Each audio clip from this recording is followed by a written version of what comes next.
আমার নাম বিনয় রয়, বাড়ি রতিয়া। কি পোস্ট পাইছো? সিআরপি।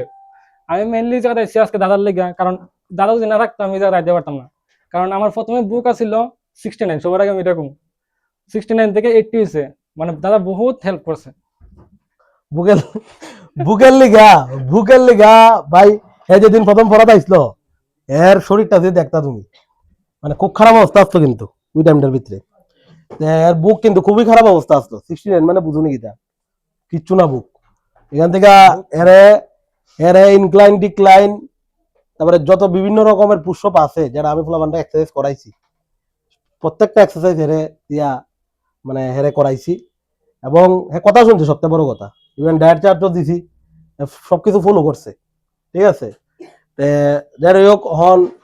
তারপরে তুমি মার্ক কত পাইছো? আমি 95 পাইছি। 95 পাইছে, ঠিক আছে। ফার্স্ট চয়েস কিটা আসলো তোমার? ফার্স্ট চয়েস আসলে আসাম লেভেল, বাট কিছু নাম্বার লেগে আইছে না। আসাম লেভেল তো কাট অফ মানে 105 গেছে। 100 গেছে না? 100 এর মধ্যে। হ্যাঁ, সিআরপিএফ পাইছে, সেকেন্ড চয়েস পাইছে আর কি। বুঝছো না কথাটা? দেখো হন ফরাটোরার ব্যাপারে কতটুকু, বা তুমি যে ইউটিউব চ্যানেলের ভিডিও আছে কতটুকু হেল্প পাইছো? মেইনলি প্রথমে তোমরা কম যে দাদা যে টপিকটা করাইবো, এটা করোনার আগে তোমরা আগে দাদার ভিডিওটা দেখতেইবা ইউটিউব থেকে, তাহলে এটার মধ্যে তোমরা বেসিক পুরো ক্লিয়ার হয়ে যাবে। আর দাদা তো আইলে পরে তুমি পুরো মানে দাদা যেমন বোঝায় এমন কোনো মাস্টার এমন বুঝাইতো না। আর তোমরা তো যা ডাউটে দাদারা কইবা, আমরা লাস্টে তো পড়ার পরে আরো আধা ঘন্টা 1 ঘন্টা বলে রাখতাম দাদার ডাউট দেখানোর লেগে। তারপরে ডাউট টাউট দেখা সব মানে ম্যাথ ইয়ে করতাম। আর তোমরা মেইনলি কোনো একটা সাবজেক্টের উপর মানে জোর দিও না, সবটা সাবজেক্টে মানে সমান ভাবে লয়ে যেতে হবে। কারণ আমার দেখছি যে প্রথমে আমার জিকেতে কম আসছিল, তো সবাই মক টেস্ট দিত, সবাই দিয়ে নাম্বার বেশি উঠতো, আমারও খালি কম উঠতো, আমি ক্লিয়ার কম উঠতো, জিকে দা খালি নেগেটিভ করতো তুমি। তারপরে দাদা বুঝাইছে যে জিকে পড়ো, পরীক্ষার আমি 2 মাস আগে জিকে পড়ানো শুরু করছি।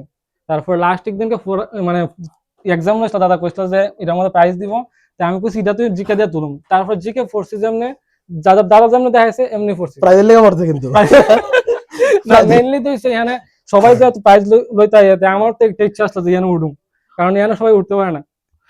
যারা ট্রাই করবো তারা এখানে উঠতে পারে। অনেকে চকলেট টাকা দাদা চকলেট টকলেট দিত, মেইনলি চকলেট নেই, এখানে উঠুন। এখানে উঠলে পরে যে সম্মানটা এটা হচ্ছে মেইন। তারপরে তো এই হিন্দি টিন্দি পড়ছি সব মোটামুটি, এখানেও বালামক টেস্ট আইসে, আমার ম্যাথ এখানে 20টা করছি, বাট এখানে গেছি পরে এমন হিন্দি দিছে মানে আমার ফটো গেছে, কিন্তু আমার ম্যাথটা ক্লিয়ার করে নাই, আমার এদিকে নাম্বারটা টানছে। ম্যাথ কয়টা করছিল 20টার মধ্যে? ম্যাথ আমার 16টা কোশ্চেন, একটা মিস গেছিল, 15টা হয়েছে। 15টা হয়েছে ম্যাথ, 15টা ম্যাথ করছে ভাই। কিন্তু হিন্দি আমার এখানে 20টা হয়েছে, এমন দিন 19টা হয়েছে, কিন্তু এখানে নাকি মাত্র 9টা হয়েছে। আমি হিন্দির মধ্যে মার খেয়েছি। তখন কিন্তু হিন্দি ওই শিউলিয়া উমেশ করাইতো, শিউলিয়ার উমেশ কিন্তু তখন আসলো, ঠিক আছে, তারাই ইয়ে করতো। আর বাকি ট্রাই টুই করছে নিজে। মেইনলি হ্যাঁ মক টেস্ট করে, বা তাদের যেভাবে শর্ট ট্রিক দেয়, এমন শর্ট ট্রিকে করলে আর লাগে না কিছু, কোনো ইউটিউব চ্যানেল লাগে না তাদের, এত পড়লে আর লাগে না কিছু, আমি এরকম। আর মেইনলি দাদা যে মক টেস্ট লইতেছে ওখানে তোমরা ইডি ভালো করে দো, যাতে এটির মধ্যে মক টেস্টের মধ্যে নাম্বার বেশি করে তুলতে পারো, তাহলে তোমরা মনে করবা যে হেন যত পাইবা হেন গিয়ে সেমি পাইবা। ঠিক আছে, একটা জোরে একটা হাততালি দিয়ে দাও বিনার লিগা। ঠিক আছে, আরেকটা কথা বলতাম যে দাদা শুধু পড়ায় যায় এমন না, আমরা দাদা ফিজিক্যাল করাইছে, দাদার কোনো ইয়ে আসতো না যে আমরা ফিজিক্যাল করাইবো। আমি দাদার আগে কইতাম, প্রথম যে সময় আইসি আমি 12 দেশেরা, দাদা আমার বুক দিকে কইতো না। তারপরে আমি আমার বন্ধু আসতো রুমন, দাদারা কইছে যে আমি মাঠেটা যাই না, আমি কইছি যামো, দাদা কইছে যে এরপরে কইছে দাদার লোক থাকছি, প্রথম 2 দিন গেছি দাদা কইতো যে তুমি দ্বিতীয় দিন আর আইবা না, আমি কইছি যাইতাম না, আমো শিওর। তারপরে তো কয়েকদিন একদম দাদা যে দিছে পুশআপ মানে বুক টুক কয়েকদিন বেদনা করছে, তারপর তো রেগুলার হইতে হইতে ঠিক হয়ে গেছে। আর যেভাবে রানিং করাইছে আমরা মানে এমন রানিং করাইলে আর লাগে না। ইহানো গিয়া তো আমি দাদার ইহানো কয়ে গেছি যে ইহানো ফার্স্ট হম, মানে ইহানো আমি ফার্স্ট হম। আমি অনেক ব্যাচ এমন ভাবে ক্যান্সেল করছি।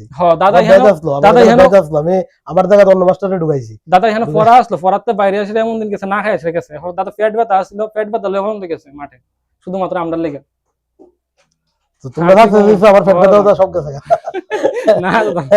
আজকে দাদা তোমার লেগে একমাত্র। আর বাড়ির তারা তো কি খুশি, মানে কিটা কমু শুনি, আমি কইছি বাড়ির তারা খুশি করতে লাগবো, ঠিক আছে নি? বাড়ির তারা খুশি করতে পারো, যাতে তারা মনে করে যে আমার ফুলা কইরা দেখাইছে, এটা তো সত্য। মেইনলি কোন সময় বাবা মার টাকা লয়ে আসে, কেউ মানে অহংকার করবে না যে বাবার টাকা আছে, এই আছে সে আছে, এটা লিয়ে কোনো সময় করবে না। নিজের টাকা মানে ভাই নিজের টাকা যদি খরচ করার মতো শান্তি আর কোনো নাই। তুমি নিজের টাকা পরিশ্রম করো, করে ইয়ে করো, খরচ করো, কোনো শান্তি ইয়ে আছে। ঠিক ঠিক ঠিক আছে, ঠিক আছে, জুড়ে টাতলে দাও। আর আরেকবার ও আরেকবার তারা লাগে, তারা লাগ দেবো কিন্তু